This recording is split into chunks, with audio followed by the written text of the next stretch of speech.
Han Dujin walked into the boardroom, already loosening his tie, and the first thing he did was sweep his arm across the long glass table and send a stack of contracts flying.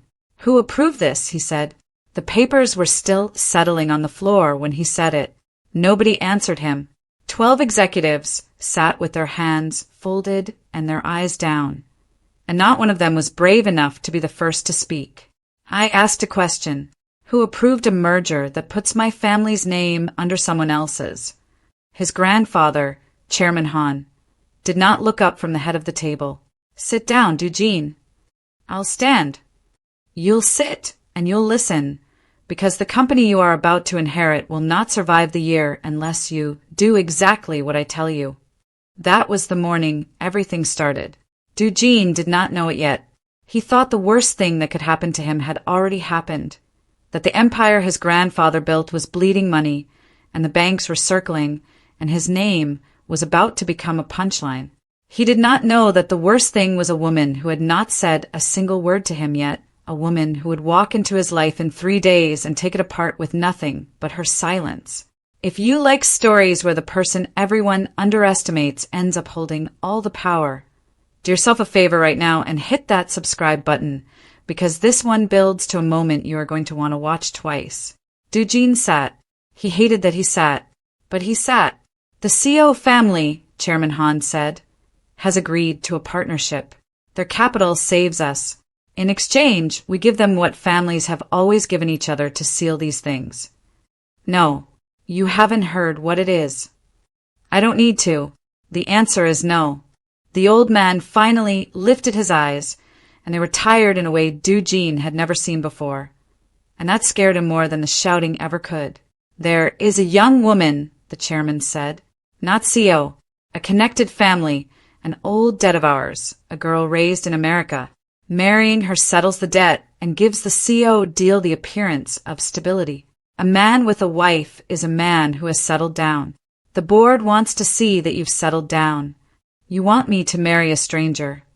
I want you to save 4,000 jobs." Dujin laughed, and there was no humor anywhere in it. "And who is she?" "This girl you've already sold me to. Her name is Yuna. She arrives Thursday." What Dujin did not say, because he was too proud to say it, was that something in his chest had gone cold and small at the word Thursday, as if a clock he could not see had just started counting down. 3 days later, Yuna arrived. She came through the arrivals gate at Incheon with one suitcase and a face that gave away nothing, and the driver who met her held a sign with her name spelled wrong, and she did not correct him. She let him carry the suitcase. She let him open the door. She sat in the back of the black car and watched the city she half-remembered slide past the window, and she said nothing because she had already decided on the long flight over that she was going to be exactly what they expected her to be. They expected a foreign girl who didn't belong. A gyopo, Korean blood, American mouth, a person who would smile too much and understand too little. Yuna knew this because she had read the email her father forwarded her, the one from the Han family's people, the one that had not been meant for her eyes. It described her like a transaction. It used the word convenient. It assumed in every line that she would be easy to manage because she would not understand what was being managed. What none of them knew was that Yuna had spent every summer of her childhood in Busan with her grandmother, who refused to speak a word of English to her, who made her ask for her meals in Korean or go without, who sang to her and scolded her and taught her the language, not as a subject, but as a home. Yuna's Korean was not the careful textbook Korean of a student. It was the deep, fluent, idiomatic Korean of someone who had been loved in it. She just had no intention of letting the Han family find that out.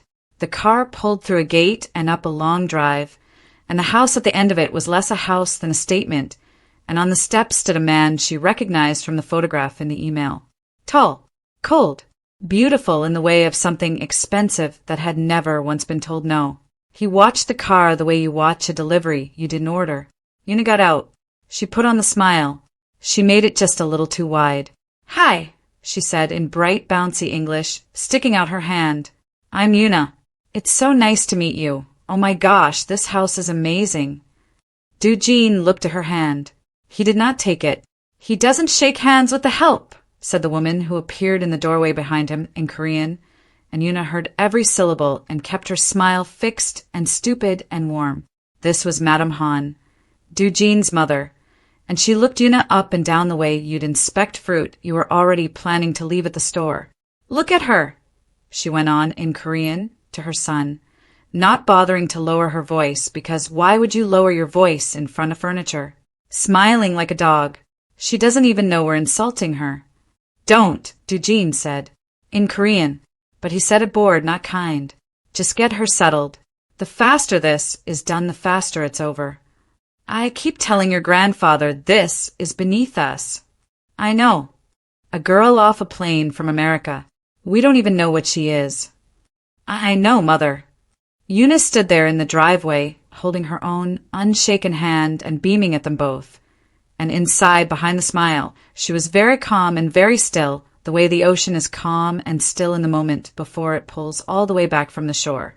Should I follow you inside? She chirped in English.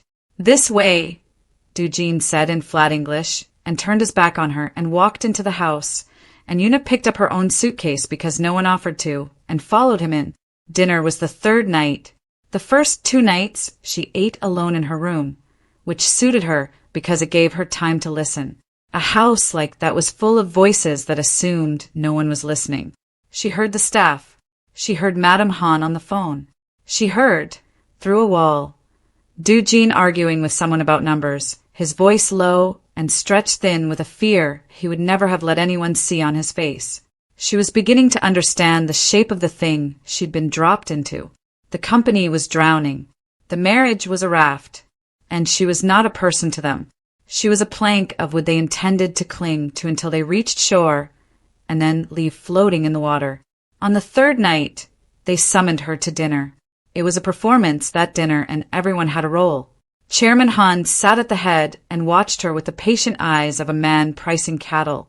Madame Han sat to his right and did not eat. Doo-jin sat across from Yuna and looked at his plate. And Yuna sat where they put her and used the wrong chopstick grip on purpose and asked loud, cheerful questions in English that no one bothered to answer. This is so good. What is this called? She asked, pointing at a dish with her chopsticks, which she knew, because her grandmother had taught her. You were never supposed to do. Madame Han set down her cup. She points with her chopsticks, she said in Korean, to her husband, smiling. In this house, at my table. She doesn't know, the chairman said, also in Korean mild. That's exactly my point. She doesn't know anything. She'll embarrass us at the engagement dinner in front of the CO family and the whole board. Madame Han turned her smiling face to Yuna and said, still in Korean, in the warm tone you'd use for a compliment, you are a stupid, common little girl, and I am going to spend the next month praying you don't open your mouth. Ah, Yuna said, beaming in English, thank you, I'm just so happy to be here. And here is the part that mattered. Here is the part Yuna would carry. Chairman Han turned to his grandson. Well, he said in Korean, she's yours to manage. What do you think of her? And Doo-jin looked up from his plate. He looked at Yuna, really looked at her for the first time since the driveway, and his gaze moved over her face the way you'd skim a document you'd already decided to reject. And he said it, in Korean, quiet, certain, final, with a small, tired contempt that was almost worse than cruelty, because cruelty at least requires effort, and this required none. I could never marry someone like her, he said. Look at her. There's nothing behind the eyes. She doesn't understand a single word we're saying, and honestly, that's the only good thing about her. At least she can't disappoint me with her conversation. The table was quiet. Yuna understood every word. She understood it completely. She understood the casual murder of it, the way he had reached into her and decided there was nothing there and said so to his family while she sat 3 feet away with rice halfway to her mouth. She understood that he believed it. That was the thing that went into her, like a needle, and stayed. He was not performing the cruelty for anyone. He believed she was empty. He believed it the way you believe a chair is a chair. She set down her chopsticks. Quietly, correctly, the right way, the way her grandmother taught her, though no one at the table knew enough to notice. And she smiled at him in English and said, "I don't know what you said, but you have a really nice voice." Madame Han laughed out loud. The chairman almost smiled. Dujin went back to his plate, and under the table where no one could see, Yuna pressed her thumbnail into the pad of her finger until it hurt, and she made herself a promise in the language none of them knew she had. She was going to let this man fall in love with her. She was going to be patient and lovely and just mysterious enough, and she was going to wait until he had given her his whole, stupid, proud heart. And then she was going to tell him, in perfect Korean, exactly what he'd said at this table. And she was going to watch it land. She picked her chopsticks back up. "Could I get some more of the spicy one?" she asked sweetly and pointed at it, with her chopsticks on purpose, and watched Madame Han's eye twitch and felt, for the first time since she'd landed, something almost like joy. The engagement was announced within the week. For the cameras, Dujin played the part. He stood beside her at the press event with his hand at the small of her back, and he smiled the smile that had been in magazines, and he said into the microphones that he was a fortunate man. Yuna stood beside him in a dress his mother had chosen and looked up at him with shining, adoring eyes, and the photographs the next day called her radiant and called him a fairy tale, and the Han family's stock stopped falling for the first time in a year. In private, he barely spoke to her. "You don't have to do the eyes when no one's filming," he told her once, in English, in the back of the car after an event. "What eyes?" she said, innocent. "The way you look at me. It's fine for the cameras. You can turn it off in the car." "Okay," she said, and looked out the window, and let 3 full minutes of silence go by, and then said brightly, "You have a really nice profile, though. Has anyone told you that?" He almost smiled. She saw it. She filed it away, because that was the work now, not the grand gestures, the small ones. She had understood something about Han Dujin that his own mother had never bothered to learn, which was that he was starving, not for food, not for money, not for the adoration he got from strangers and trusted from no one. He was starving for one single person in his entire life to want nothing from him. Everyone around him wanted something. His grandfather wanted an heir who'd obey. His mother wanted a son who'd elevate her. The board wanted a face. The CO family wanted leverage. And every woman who'd ever smiled at him had wanted the name, the money, the photograph. Yuna, as far as Dujin could tell, wanted nothing. She didn't ask him for things. She didn't angle. She didn't even seem to fully grasp who he was, which meant her warmth, when it slipped out, could not possibly be calculated. How could a girl who didn't understand the value of the Han name be after the Han name? It was the perfect disguise, and she wore it like a second skin, and she hated a little how good she was at it. The first crack came on a Tuesday. She found him in the dark in the study, at 2 a.m, a glass of something untouched at his elbow, staring at spreadsheets that did not have good news in them. She had not meant to find him. She'd come down for water, but she stood in the doorway in her sleep clothes, and he didn't hear her, and for a moment she saw the version of him that existed when he thought no one was watching, and was so much younger and so much more frightened than the man at the press events that something turned over in her chest, and she was furious at it for turning. "You should sleep," she said in English. He startled. Then he saw it was her, and the guard came halfway down because she didn't count, she couldn't understand. She was safe. "Can't sleep," he said. "The numbers are bad. The numbers are bad." He said it, and then because she was furniture, because furniture can't judge you, he kept talking in English at first, and then drifting, the way exhausted people do, into Korean, into the language that was closer to the bone. "If this deal falls apart, 4,000 people lose their jobs, their families. My grandfather will have spent his whole life building something just to watch it die in my hands. Everyone will say it was me, the one who couldn't hold it together." He rubbed his face. "And the worst part is they'd be right." Yuna stood very still. He had just handed her the softest, most undefended part of himself. In the language, he was certain, protected him. He had no idea he'd done it. He thought he'd been muttering to a girl who heard only sounds. "I don't understand," she said gently in English, "but it sounds heavy." He looked at her. Something flickered. "Yeah," he said. "It's heavy." You want company or you want alone? He should have said alone. He said, stay a minute. So she stayed. She sat across from him in the dark and didn't say anything, and he didn't say anything. And it was the first time in longer than he could remember that being in a room with another person had not felt like a negotiation. When she finally got up to go, he said in Korean, so quiet it was almost not out loud at all, thank you. And then in English, louder, good night. Good night, she said. She went up the stairs and into her room and shut the door and pressed her back against it. And she was angry, genuinely angry, because the plan had been clean and now it was not clean. She had wanted him to fall for her so she could break the fall. She had not planned to feel the floor tilt under her own feet. She had not planned to remember the word he'd used at the dinner, nothing behind the eyes, and feel it sting in a different place now, a place that had started, against every instruction she'd given herself, to care whether he was wrong. Don't, she told herself in Korean in her grandmother's voice. Don't you dare. The weeks that followed were the cruelest kind, because they were good. He started seeking her out, not announcing it, never that. But she'd find him where she was. He'd appear in the kitchen when she was there. He'd ask the driver to wait so they could ride together. He started, haltingly, to talk to her. And because he believed she understood maybe a third of it, he told her things he had never told a living soul, trusting the language to swallow them. He told her in Korean about his father who had died when he was 9 and whose name was never spoken in the house.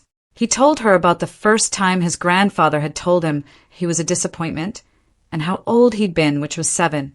He told her, one rainy afternoon, watching the water come down the glass, that he sometimes thought about simply walking away from all of it, the company and the name and the weight, and going somewhere no one knew him. And the only thing that stopped him was that he had never in his life done a single thing for himself and wouldn't know how to start. And Yuna sat with all of it.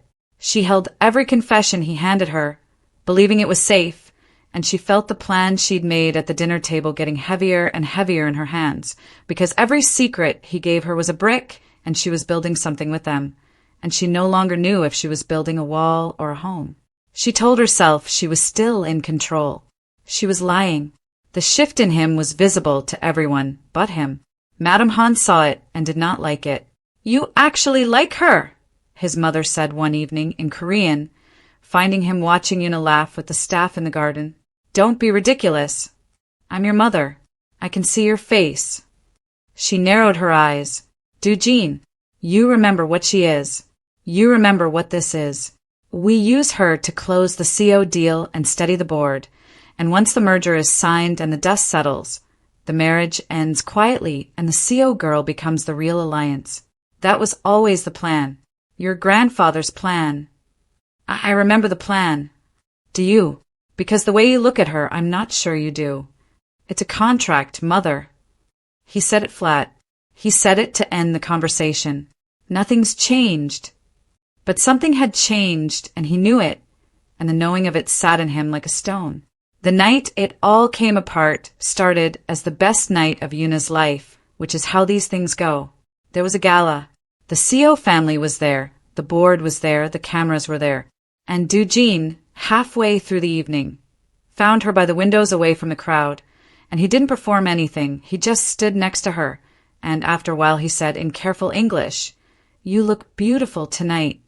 And then, because old habits run deep, because the language was his hiding place, he added, very low in Korean, almost to himself, I didn't think I'd ever want this to be real.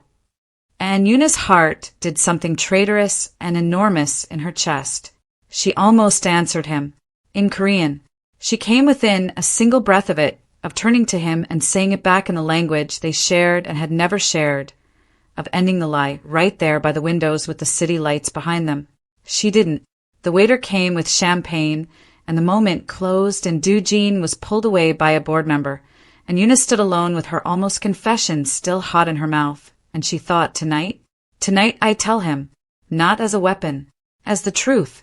Tonight I tell him everything, the dinner, the Korean, the plan I made, all of it, and we start clean.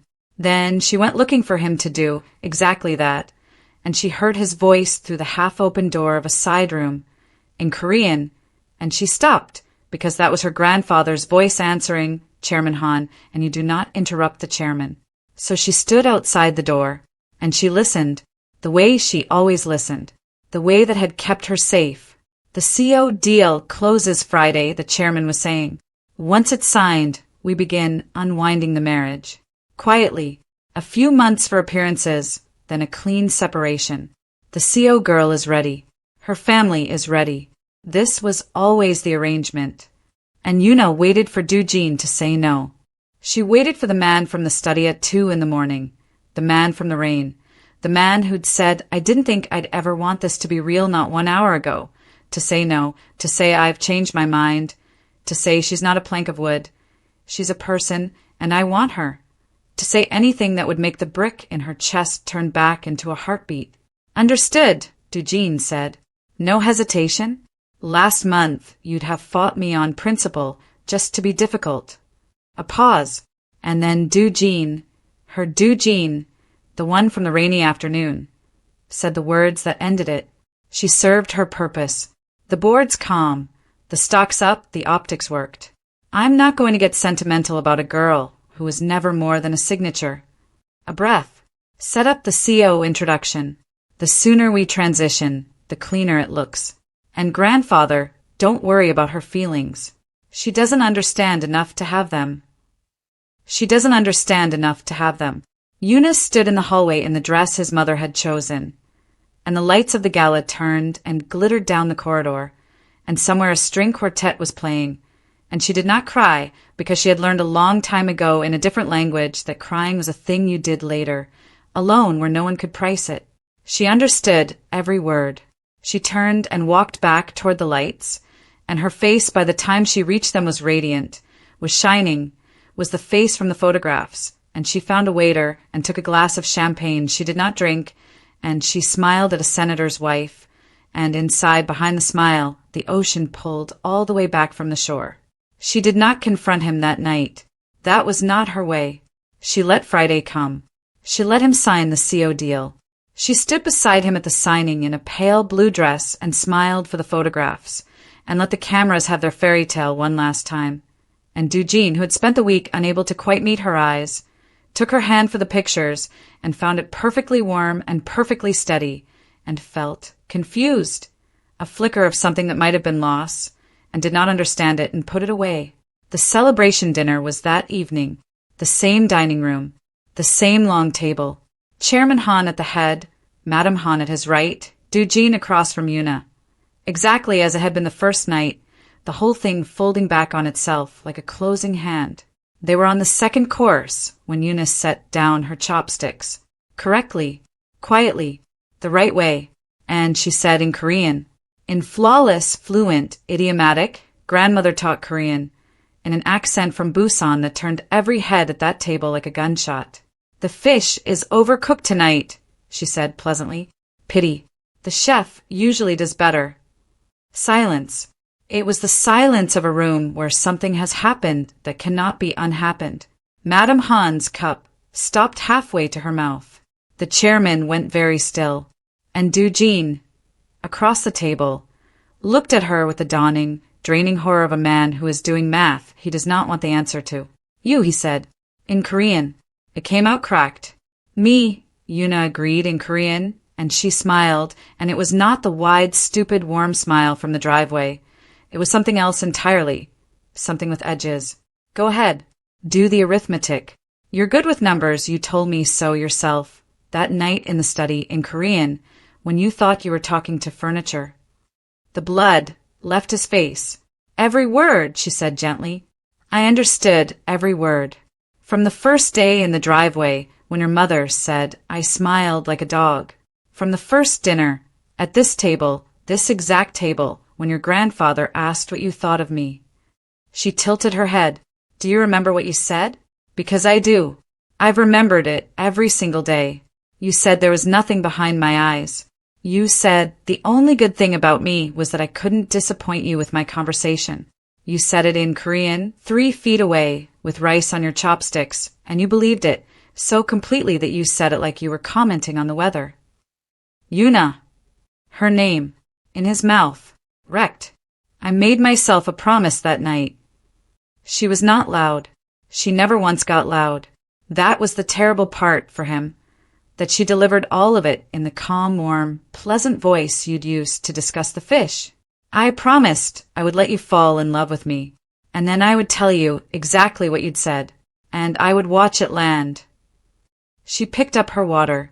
It's landing now. I can see it landing. Madame Han found her voice. How dare you, you scheming little— I would think very carefully, Yuna said, turning to her, still in that lovely Korean, about what you say next, because I have been in this house for 2 months being treated like a deaf animal, and I have heard everything. Everything. Including, madam, the conversation you had on the phone last March that I suspect your husband has not heard. Shall we? Madame Han shut her mouth. Yuna turned back to Dujin. And only here, for just 1 second, the edges of her cracked, and the hurt underneath showed through, because she was not a villain, and this was not a victory, it was a funeral. I came to tell you the truth that night at the gala, she said, quieter. Did you know that? I stood by the windows, and you said you didn't think you'd ever want this to be real, and I believed you, and I went to find you to tell you everything, to stop pretending, to start clean. Her jaw tightened, and I heard you in that room. She served her purpose. She doesn't understand enough to have feelings. You said it 1 hour after you said you wanted it to be real. So which one was the lie, Dujin?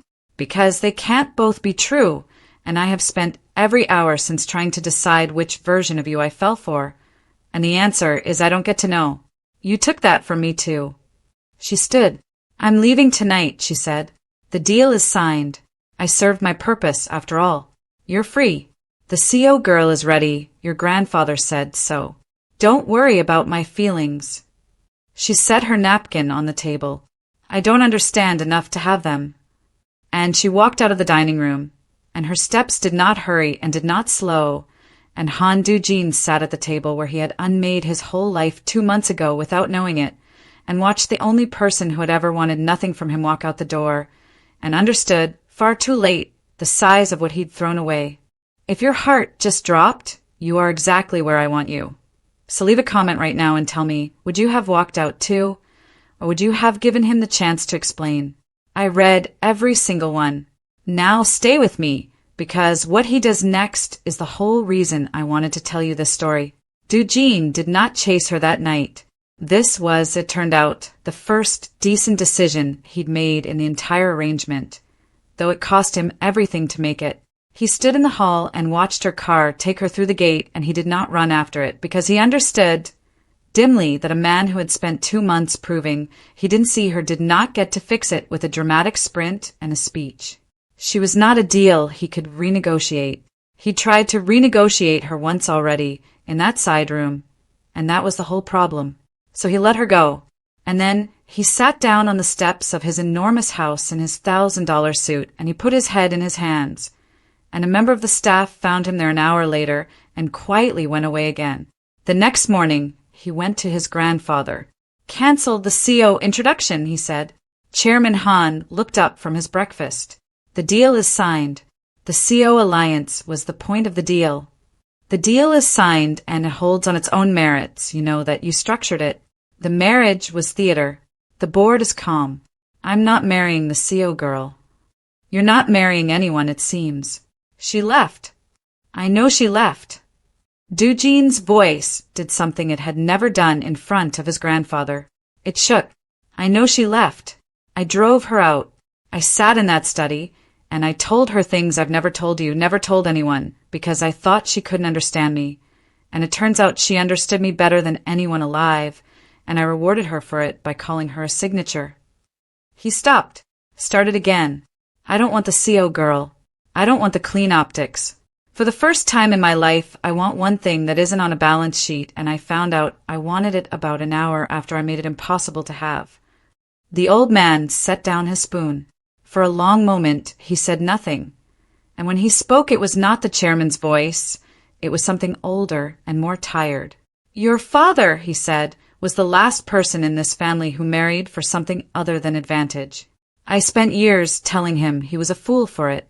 And then he died, and I have spent every year since wondering if he was the only one of us who understood what the money was for. He looked at his grandson. If you're going to be a fool, do Jean be his kind. Not mine, but understand something. A girl who planned that, who held her silence for 2 months, who walked out the way she walked out, she does not want a fool who shows up with flowers. She has heard every empty word in this house. Words are dead to her now. If you want her, you will not be able to say it. You will have to prove it, and it will cost you something real, or it will mean nothing. Jean found out where she was staying within a day. Money is good for that, if nothing else. He did not go. Instead, he sent her, by courier, a single sheet of paper. On it, in his own handwriting in Korean, was written every cruel thing he could remember saying in front of her, believing she couldn't understand. The driveway, the first dinner, nothing behind the eyes, the side room. She doesn't understand enough to have feelings. He wrote them all out, every one he could dredge up in a careful hand, and at the bottom he wrote only this: I have written these down so you know I am not asking you to forget them. I remember them too. I will remember them for the rest of my life. I am not sending flowers because you have been lied to with flowers. I am sending you the truth in the language I used to wound you, because it is the only language in which the apology is real. He did not sign it with anything but his name. Yuna read it standing up in a small rented room across the city, and then she sat down, and then she read it again. The next week, he did something the financial press could not explain. Han Do-jin, in his first major act as the incoming head of the company, took a substantial portion of his own personal stake, the inheritance that made him who he was, and used it to permanently endow the jobs of the 4,000 workers the merger had threatened, structuring it so that no future board, including one he might one day sit on, could trade those people away for optics ever again. The analysts called it sentimental. The board was furious. His mother did not speak to him for a month. He did not tell anyone why, but Yuna, reading about it in the small rented room, understood. He had taken the thing he'd called her, a signature, a tool, a number on a balance sheet, and he had spent his own fortune making sure that the company would never again treat a human being the way it had tried to treat her. It was not a gesture aimed at her. That was how she knew it was real. He'd done it where she'd never have had to see it if she hadn't been watching. He had finally done a single thing that no one had asked him to do, for someone who could not pay him back, and he had done it quietly. He had learned, in the most expensive way available to him, how to want nothing in return. She came to the house on a Sunday. She did not call ahead. She walked up the long drive she'd ridden up 2 months ago in the back of a black car, and she carried no suitcase this time, and she rang the bell of the enormous house. And when Do-jin opened the door himself, having given the staff the day off for reasons he could not have articulated, he found her standing on the step where he'd refused to shake her hand. For a moment, neither of them said anything. You spent your inheritance, she said, in Korean. That was stupid. That was the stupidest thing I've ever heard of. Do you have any idea what your stake was worth? To the decimal, he said, and you gave it away, for people you'll never meet. For people who shouldn't be tradable, he said. I learned that from someone. The hard way. She looked at him for a long time. The smile she gave him then was not the wide, stupid, warm one from the driveway, and it was not the cold-edged one from the dinner. It was a third thing, something he had never seen, something real and unguarded and a little bit frightened, the face of a person deciding to take a risk she had every reason not to take. I didn't come back because you fixed it, she said. You can't fix it. The thing you said at that table is going to be in this house forever. I'll hear it in this hallway for the rest of my life if I stay. I know. I came back because of the one sentence in your letter. She took a breath. You said you weren't asking me to forget. Everyone else in my life who ever hurt me asked me to forget. You're the first person who ever asked me to remember it with you. Her voice caught, just slightly, just once. That's all I ever wanted. Not for it to never have happened. Just for someone to stand in it with me, instead of pretending it away. Do-jin stepped back from the door. Not to let her in. To make room. To show her the choice was hers, and the threshold was hers to cross or not. Then come and stand in it with me, he said, in Korean, for as long as you'll have me. I won't pretend anything away. I'll remember every word, and I will spend the rest of my life being a man you didn't have to pretend to fall in love with. Yuna stood on the step a moment longer. Then she crossed it on her own 2 feet, the way she had walked out, and she did not take his hand, and he did not reach for hers, not yet, because some things you have to earn back one ordinary day at a time. But she came inside, and she closed the door behind her, and in the language they had both been hiding in, the language of her grandmother and his grief, she said the first completely honest thing either of them had said in that house. The fish was overcooked, by the way, she said. That part was true.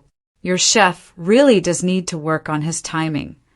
And Han Dujin laughed. A real one, the first one in years, and it filled the cold, enormous hallway, and somewhere under it, very quietly, the ocean came back to the shore. If this story moved you even a little, do 3 quick things for me before you go. Hit that like button so more people find this one. Subscribe, because I tell a new story like this every week, and I promise the next one hits just as hard. And leave me a comment telling me your favorite moment, the dinner, the letter, or the fish, because I genuinely read them all. Thank you for watching all the way to the end. I'll see you in the next one.